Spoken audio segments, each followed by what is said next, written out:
Gentlemen, Politico, Republicans could draw 19 more House seats after upcoming Supreme Court ruling. Hit subscribe to this channel right now. Paul Bartlett, thank you so very much, as always, to my super chat. Thank you. Mark, Merry Christmas to you and everyone watching. Let's get started, everybody. This is huge. Republicans just got a huge victory for Texas, redistricting as well.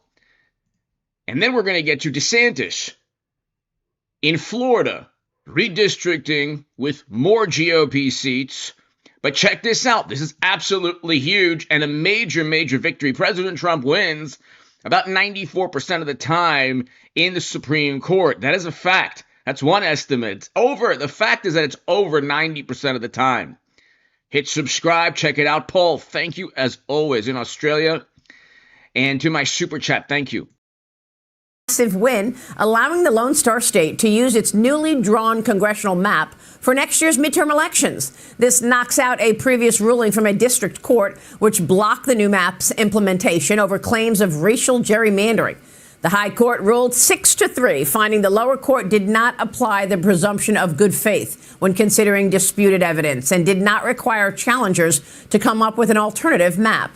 Governor Greg Abbott saying in part, "We won. Texas is officially and legally more red. The new congressional districts better align our representation in Washington, D.C. with the values of our state. This is a victory for Texas voters, for common sense, and for the U.S. Constitution." Democrats are beside themselves on the news. DNC Chair Ken Martin said this, quote, "Once again, the Supreme Court gave Trump exactly what he wanted." Yes, that's right. The Supreme Court gave Trump exactly what he wanted because Trump is on the right side of history. Because contrary to the apoplectic media narrative, Trump is more often on the side of the Constitution than he is against the Constitution, or he engages in more often in constitutionally protected behavior. Republicans, constitutionally protected. It was allowed by the Constitution. That's why President Trump wins 94% of the time. Okay? Democrats should ask themselves, well, why on earth are they always being ruled? Why on earth are lower courts always being overruled? Why are federal courts and judges always on the wrong side of the Constitution? Why do they always see issues from an unconstitutional vantage point? And if the rebuttal is, well, there's 6 conservatives, okay, then President Trump then is right about liberal judges or courts in federal courts. I mean, if that's the argument, President Trump has made that argument that people are biased against him. But the Constitution is interpreted by the Supreme Court. They're consistently siding with Trump. And if you don't like Trump, you need to ask, why are they always siding with President Trump? And why are Democrats always losing at the highest court in the land? Just like when the Colorado State Supreme Court wanted to kick Trump out of contention, remove him off the ballot, and unanimously, even the liberal justices sided with Trump and overturned the Colorado State Supreme Court. Let's continue. A rigged map to help Republicans avoid accountability in the midterms, for they're turning their backs on the American people, but it will backfire. All right, let's get into it with our panel. Tiana, what do you think this says for Texas, and what does it mean for other states that are pushing for these new redistricting maps? Pretty clearly, Sam Alito said that you're allowed to do a political gerrymander. Everyone agrees this was a political gerrymander. The question was, is it racial? And the answer was so obviously no. So California will likely get their way. The majority conceded this. But look, Texas is a 40% Hispanic state. This gave Hispanics one new majority district, where now they still only have 20% of majority Hispanic districts. Prior to this map, there were no majority black districts in Texas. This gives black voters a majority in 2 new congressional districts. So all in all, it's really hard to say that this was to ice out voters of color. What they're banking on is the fact that President Trump got 55% support with Texas Hispanics. Now, will this pattern hold nationally? It remains to be seen. Look, Indiana Republicans seem to be balking at the idea of taking up a new map. And as we saw with the Newsom playbook, Democrats are pretty good at squeezing the juice. Yeah. The best thing Republicans can hope for is that there is no more juice to be squeezed, because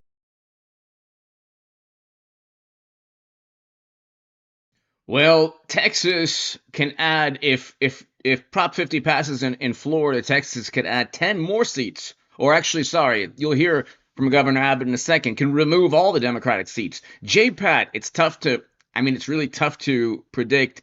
You would think that it would go up, but I'm not sure. JPAT, thank you. Because Democratic states are so gerrymandered already. Just look at Illinois. You're right. And that's what they have been doing for decades, Cheryl. Exactly. And, glad you brought up the issue of how many states we're looking at right now, because that list, we can pull up that map again if you want. Florida, Indiana, Texas, Virginia, California, Missouri, North Carolina, Utah, Ohio, Maryland, New York. All of this is on the map in 2026. Why is this issue so important right now, though, especially for the Republican Party? Because there are approximately 50 GOP House members that are in districts right now that the president won by 14 points or less last year. And we saw a shift in that Tennessee district on Tuesday, that the 7th congressional district in Tennessee that was won by Van Epps by only 9 points. That was something a district that Trump won by more than 20 last year.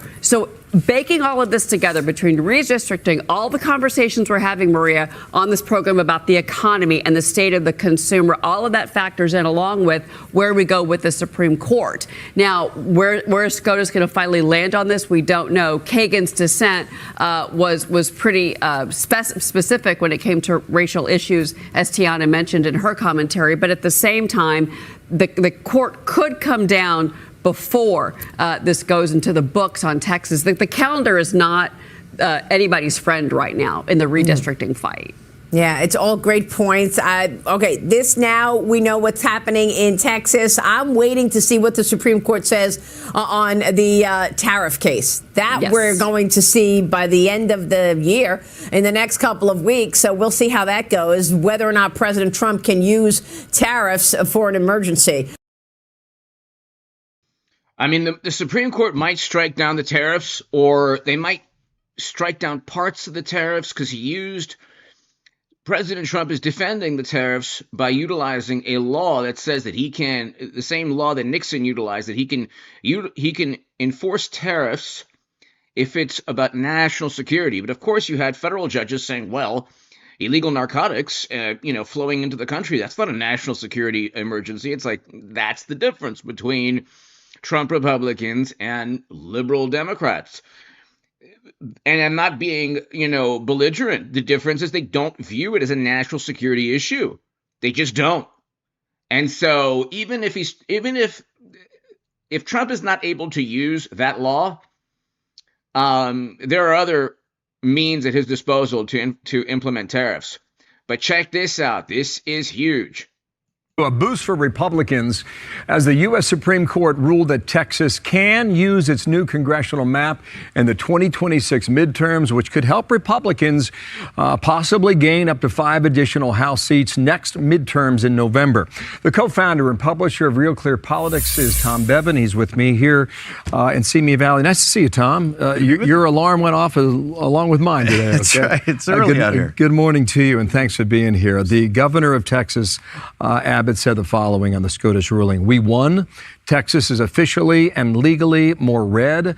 The new congressional districts better align our representation in Washington, D.C. with the values of our state. This is a victory for Texas voters, for common sense, and for the U.S. Constitution. Democrats disagree, but first weigh in on what the court said. Well, the Supreme Court said this lower Texas court, district court, had improperly inserted itself into this primary process, and it had made 2 fundamental mistakes. One, it didn't assume good faith operation by Republicans, and the issue was whether it was racially, whether they were doing this because of racial reasons or whether they were doing it just for partisan political gain. And the court said this is clearly for partisan political gain. And the second thing they said is that the challenger in this case, which is the League of United Latin American Citizens, could have offered their own maps to counter, and they did not do that. And so the court said, look, we're gonna allow this to go forward. And of course, the 3 justices that dissented in this case said, even though this is temporary until the case officially takes it up later, they're basically saying, look, this kind of locks it in for 2026. This is effectively making this law. So here's Hakeem Jeffries. We will not let Republicans cheat their way to holding the majority in the House of Representatives. Donald Trump and Republican extremists started. And it's the rhetoric that President Trump used, which Democrats found to be, absolutely horrifying. But they're using the same words. It's just unbelievable, the lack of awareness from the wonderful, morally superior among us. Started this fight, Democrats will finish it. So you've got this ongoing battle here in California with a referendum in November. Can you game it out for us? If Missouri and Indiana and Florida and California and Texas is all shuffling the map, how do you see the midterm fight playing out right now? I guess on paper, according to the lines. Yeah, I mean, we initially took a good look at this, and if both sides were to go for the full maximalist strategy, really try and maximize their political advantage in every single state, Republicans would come out ahead by, maybe 12 or 15 seats. Now, some of these states, Republican states, Indiana, for example, decided they would not move forward with that strategy. And so I think that number is probably softened down into the single digits. But still, I think if all these states are to move forward, Republicans just have more ground to till in terms of maximizing their political advantage. Got it. I think initially, maybe a month or two ago, there was like a bit of a sugar high for Republicans. They thought it could be as many as 15 seats. And I think that enthusiasm has been tempered a little bit since then. So I mean, we're going to go right down to Election Day, really not knowing how this is going to go. Right now, the Republicans have the advantage, 220 in the House and 213 Democrats. You got 2 vacancies out there. Another thing, issues. You look at them all the time at Real Clear. Yeah. Here's Stephen A. Smith on The View arguing what Democrats should focus on. Yeah. Watch here. Focus on what's going to win. Yeah. That's where my sports background comes in. Tell me what's going to win. I don't want to hear, but I understand the LGBTQ community is important. I understand that the desolate and disenfranchised is somebody we should always be looking out for. I understand the economy. I understand immigration. I get all of that. But the point is, I'm trying to. Don't you just love the ladies at The View? Condemning, judging, pontificating. Like they have the, like it's almost as if they can interpret morality and they can cast judgment upon the entire universe, especially Trump, at all times, without looking at their own political side. Without looking at inflation going up prices going up 22%, 21% under Biden, real wages down most of Biden's tenure, interest rates exponentially increased during Biden's tenure. Then you have the invasion. Russia invaded during Biden's tenure. And if any of those things took place during Trump, it would be like the end of the world. But of course, what's the difference between the ladies at The View and Jimmy Kimmel or the Washington Post or New York Times or any? You can name 20 plus publications and cable channels. It's the same thing. That's why President Trump won. Thank God.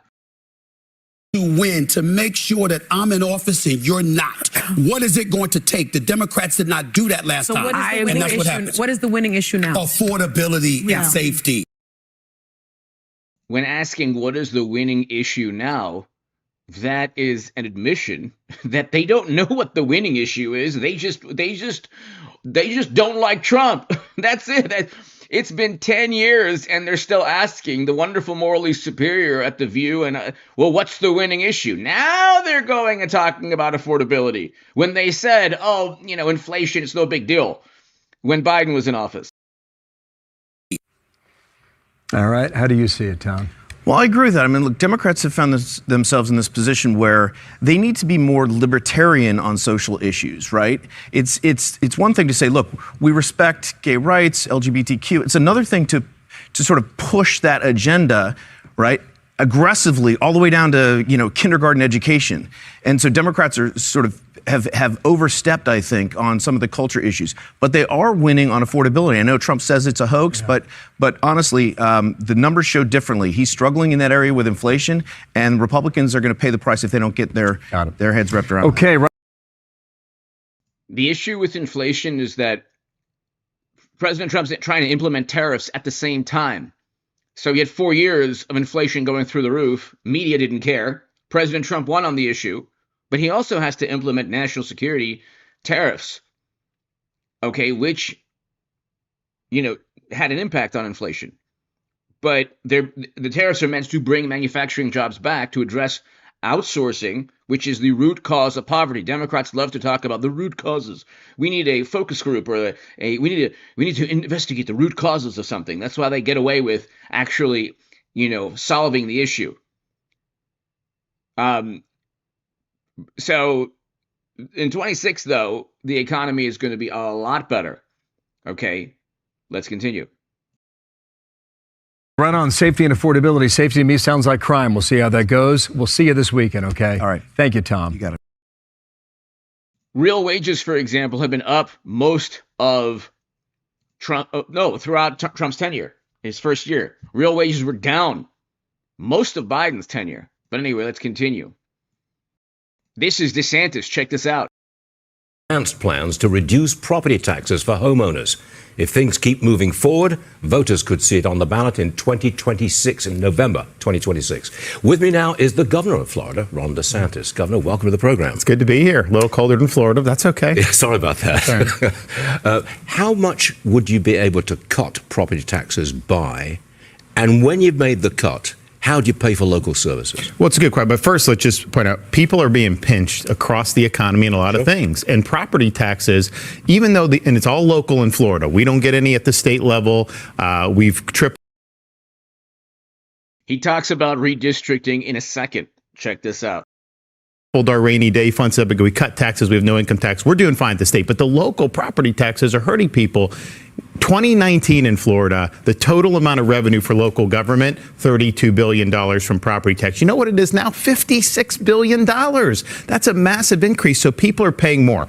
So the issue is we're going to focus on Florida homesteaded residents. Now, that's a fraction of that revenue. And honestly, you would still have way more revenue than you had in 2019. We're working through exactly how that's going to work. Of course, we're going to make sure we have fire, police, and all the core things. But the reality is these local governments have overspent and people are paying more and more for that. And at some point, it's like, when is enough enough? Well, here's what I know. You've got to get a lot of pushback from the local people. Taxpayers were getting a lot of support. I mean, this is something that people have been asking about. But think about it. Can you have a situation where every 5 or 6 years you're increasing budgets 50, 60%? Now, part of it was we did have a boom with COVID. Everyone was rushing to Florida, caused property values to go up. But how is it that you buy a home for $350,000 and then 4 years later they tell you it's worth $1 million and you got to pay more in property tax? It's not right. I understand, but how much? By how much can you cut property taxes? Well, our goal, 10%? Well, no. Our goal is to focus on Florida homesteaded residents and eliminate for them, which is, the majority of our revenue for property tax is non-Florida residents because people have second homes, you have people that buy it in commercial property. So it ends up being about 30% of the revenue. Now, you may have to phase it in. There's going to be things we're going to do. We're sensitive to all that. I want something that can work and I want something that can pass. And you need 60% of the voters to pass it. But if you've got a home and it's homesteaded, you're going to... You think that a governor in a blue state... I like DeSantis. I like Rubio. I like J.D. Vance the most. I think J.D. Vance is fantastic. You think a governor, though? You think a governor in a blue state is focusing on affordability? Like they're actually focusing on trying to, cut property taxes or trying to make it easier for investment to flow into the... They're not worried about that. It's all ideological, which, by the way, changes all the time. And now you have Newsom becoming more conservative. Kind of, not really, but, trying to portray that he's more centrist. Going to eliminate the property tax on that home? That's the goal, yeah. Eliminate it completely. Exactly. I've got a homestead. Anyway, that's another story entirely. Let me move on, if I may. You've proposed an AI Bill of Rights in Florida. Spell it out, please. What are you protecting consumers from? Well, we had a Florida resident, Megan Garcia, speak at our press conference, and her son got into this relationship with an AI chatbot who was sexually grooming her 13-year-old son.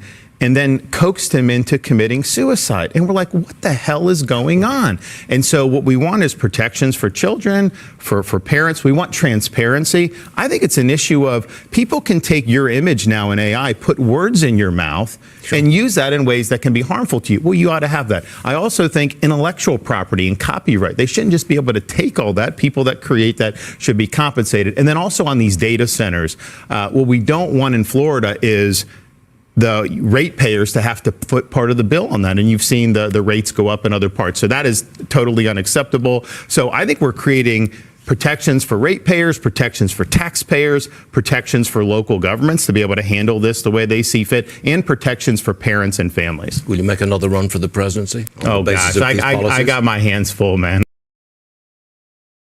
100% he's going to run again. I like DeSantis a lot. He made a mistake. He should never, ever, ever have entered the 24 contest in the manner that he did, kind of, sort of.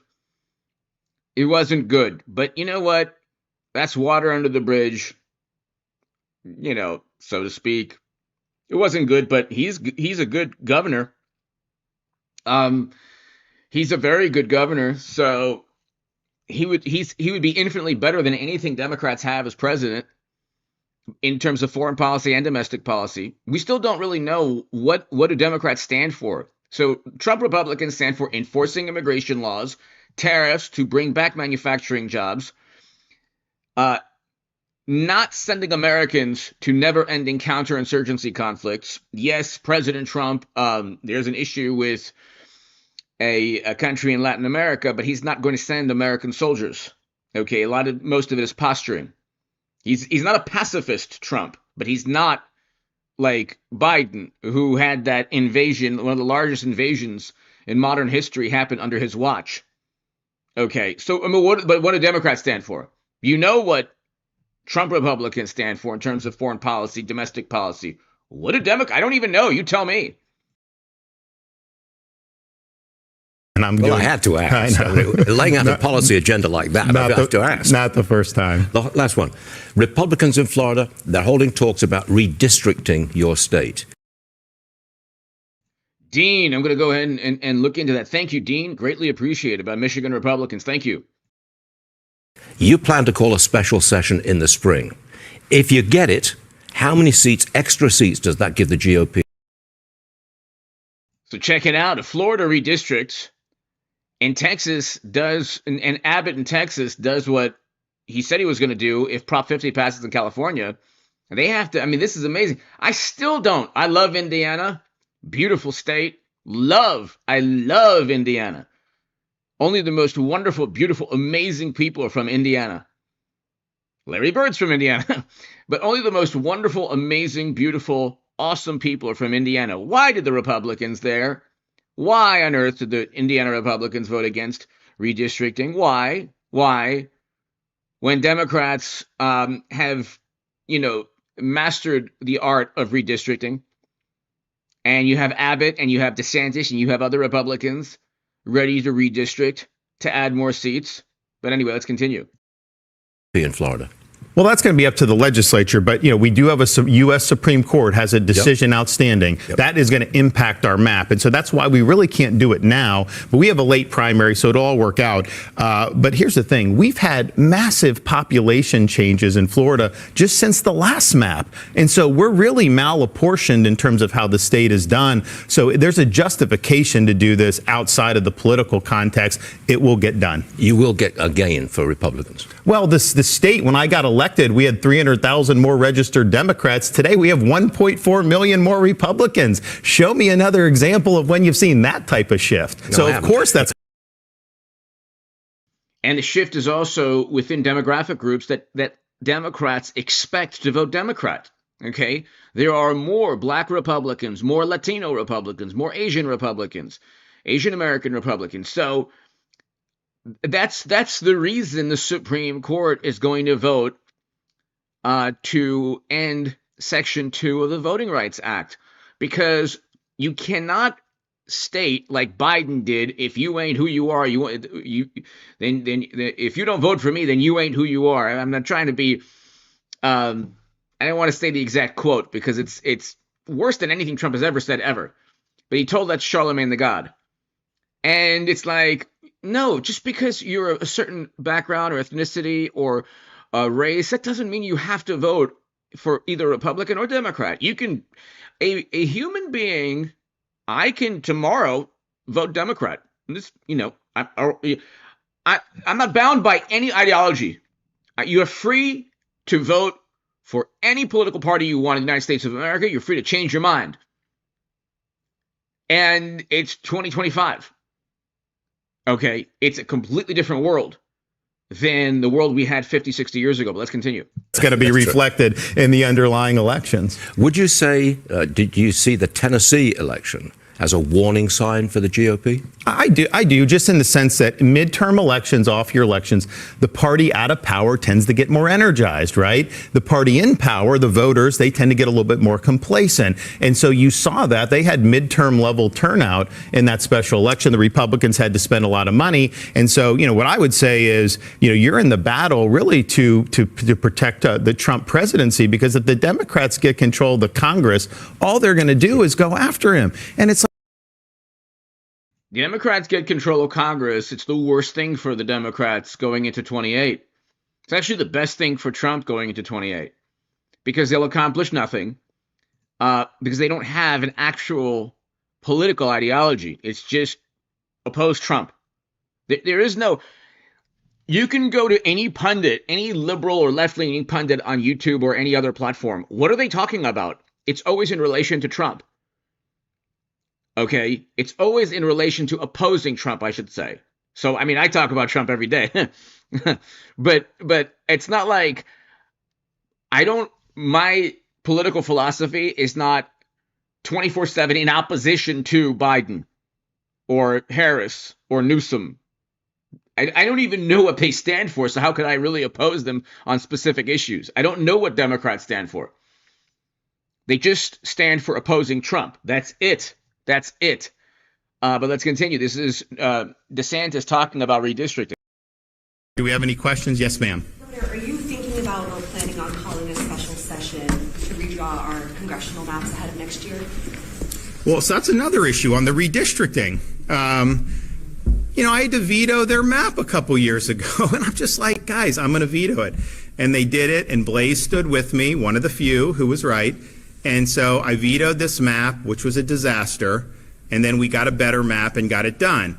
And just last week, the Florida Supreme Court upheld the map that all the naysayers were saying was somehow defective. I think if you look at that Florida Supreme Court analysis, there may be more defects that need to be remedied apart from what we've already done.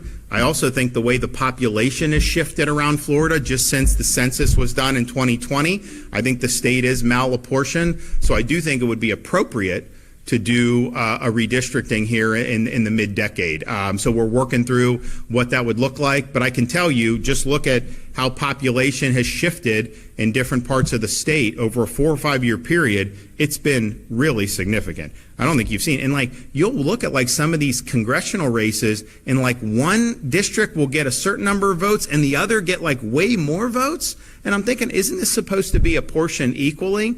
I also would like I talked with the Commerce Secretary right when he got sworn in, and, I told him, Florida, we got a raw deal in the census. We only got 1 seat when some of these other states were getting seats. When we've obviously had more growth, we should have gotten at least 2. And so they said they were going to redo the count in time for 2026. Now, they would have to do that relatively soon because you need time to draw maps and you need time to get that done. But I think they should award Texas and Florida for sure at least 1 more seat, because when Biden took over, we were supposed to get 2 seats in Florida, and we only got 1. Rhode Island was supposed to lose a seat, and guess who the Commerce Secretary under Biden was? Former governor of Rhode Island. Did Rhode Island end up losing a seat? No, they kept both. So we're malapportioned right now as a country, I think, because of the migration, and but the state of Florida, I think, for sure. So I think there's ample justification to do it. My guys are going through the court's opinion to look at different avenues, but I think that's definitely something that I certainly would look So once Florida enters the redistricting battle, it's game over. It's just a matter, look, it's actually, if you look at the victory, the Democrats might very well get the House. It'll be a Pyrrhic victory. It will not be a victory that leads them to the presidency, because they would have to actually stand for, like, is there a specific bill that they're championing? Do they want to defund ICE? They're obsessed with ICE. Do they want to No, they don't. They want to straddle the fence on everything.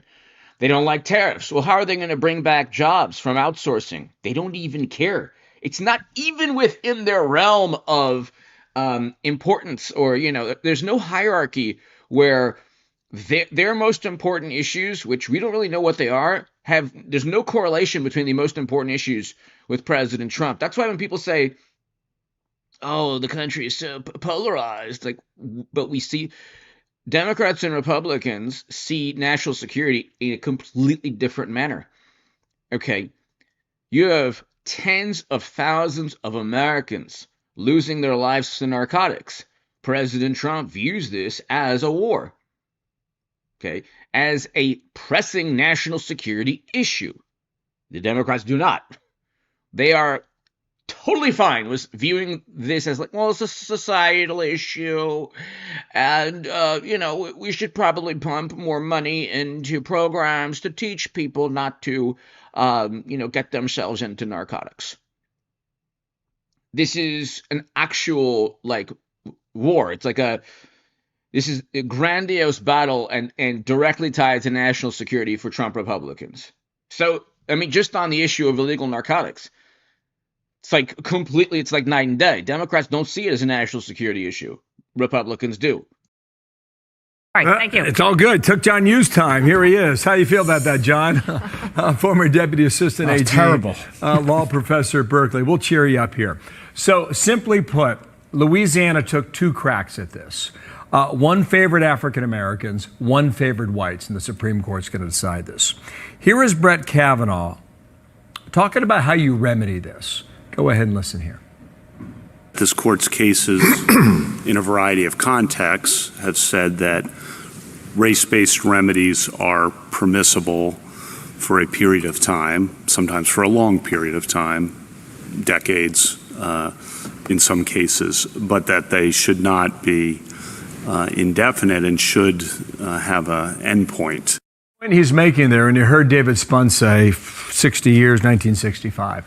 So he's arguing that there was a sunset period possibly that was built into this law. How do you read that? Do you think he's right?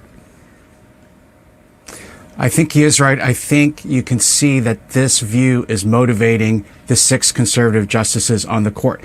Here's the basic issue. The Constitution bans the government from ever using race. It wants all of us to treat each other the same, regardless of our skin color, race, national origin, religion, and so on.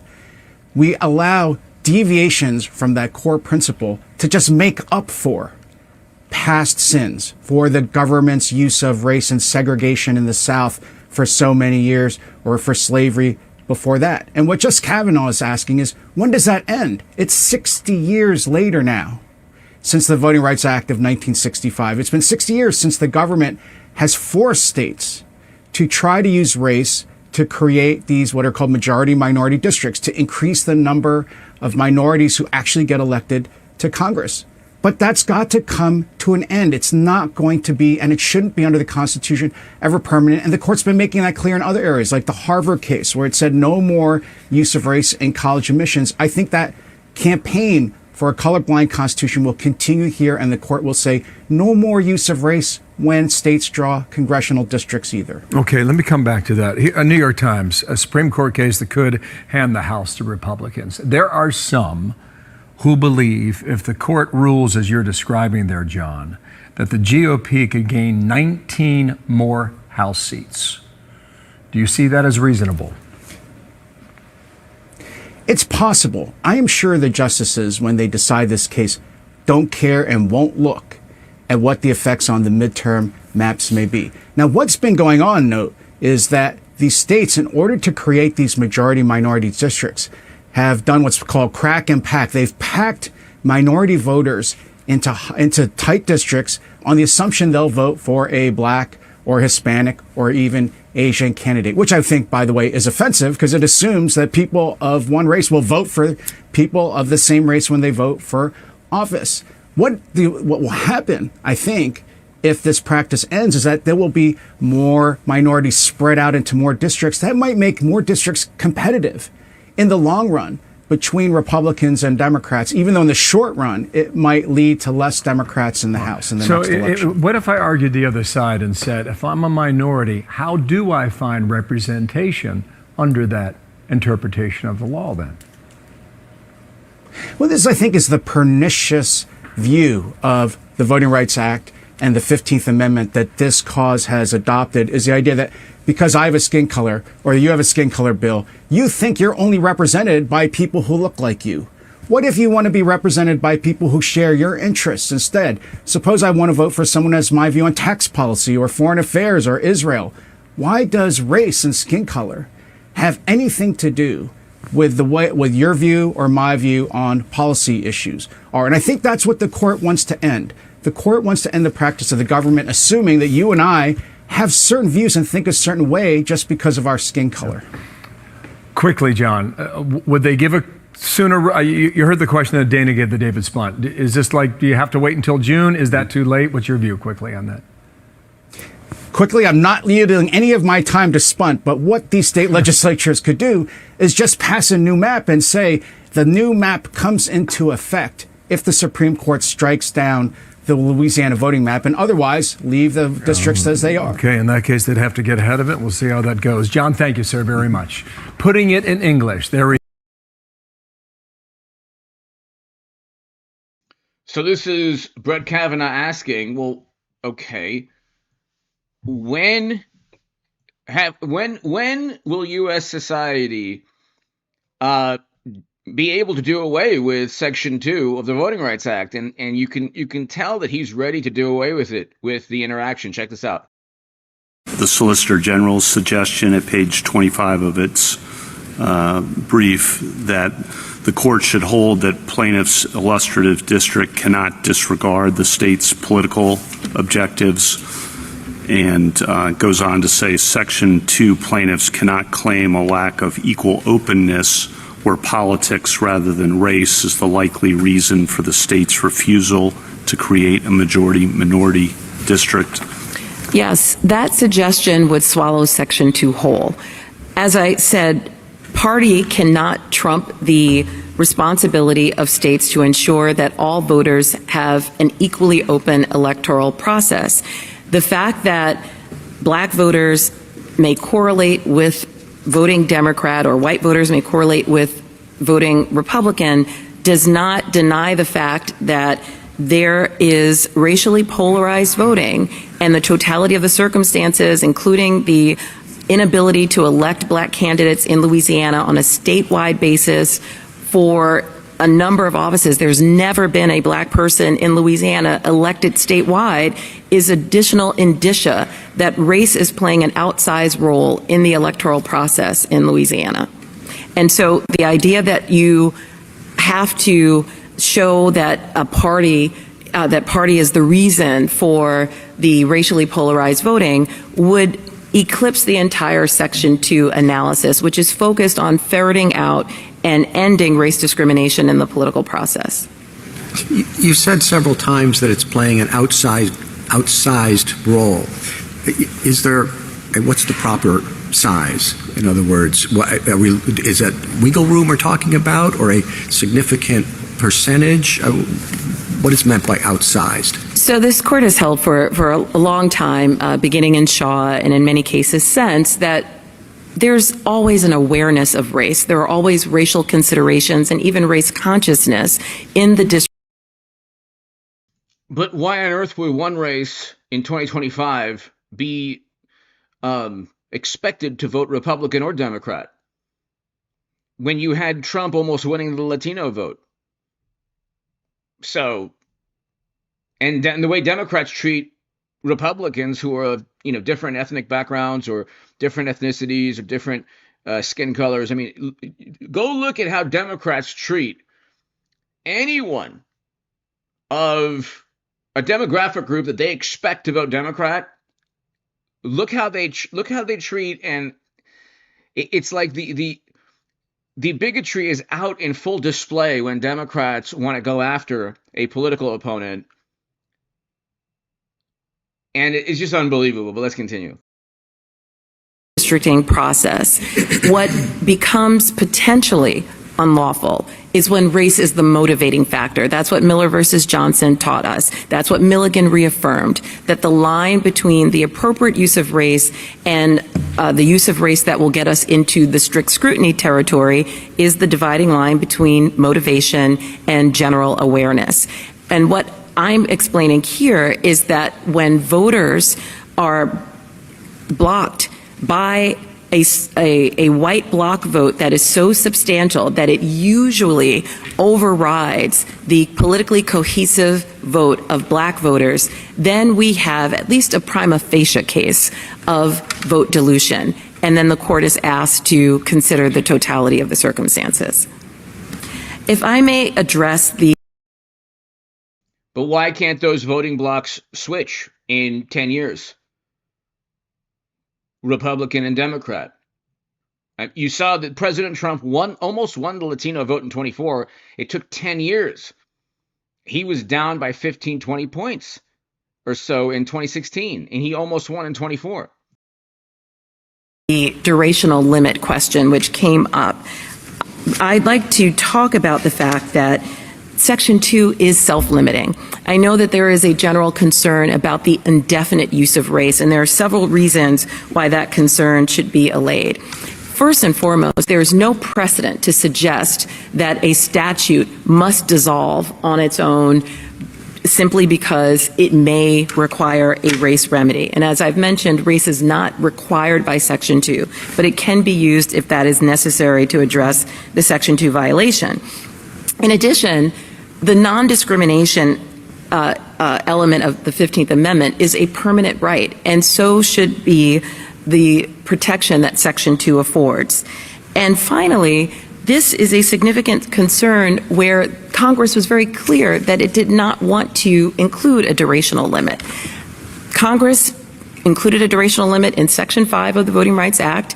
It created a mechanism for reauthorization. It decidedly did not do that in Section 2. The issue, as you know, is that this court's cases in a variety of contexts have said that race-based remedies are permissible for a period of time, sometimes for a long period of time, decades in some cases, but that they should not be indefinite and should have an endpoint. And what exactly do you think the endpoint should be, or how would we know for the intentional use of race to create districts?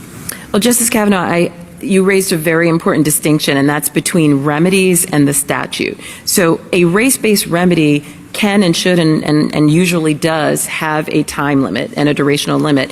Section 2 court-ordered remedies have a time limit.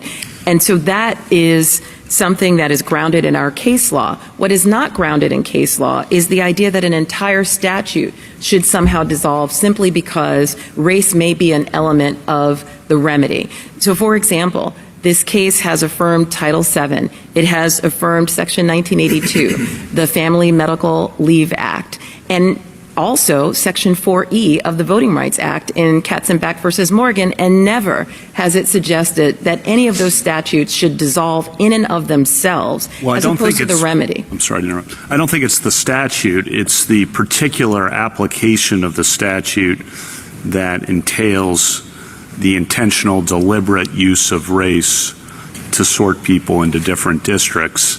That particular aspect, I'm guessing, I'm asking what you think the time limit on that should be, or there really shouldn't be a time limit. I think you might be saying there shouldn't be a time limit unless Congress chooses one. I am saying that. I'm saying there should not be a time limit, but I also think it's critical to emphasize that Section 2 does. How can there not be a time limit if President Trump almost won the Latino vote after not even getting close in 2016? And then in 24, he almost wins it. Not require a race-based remedy in all circumstances. Is that because, can I ask, I just wanted to follow. This is a camera.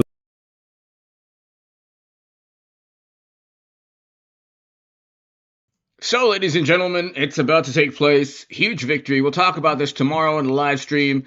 Go to H.A. Goodman's other channel right now. Go to hagoodman.com to read my writing in The Hill, The Huffington Post, Salon, The Jerusalem Post, other publications, The Federalist. Ladies and gentlemen, have a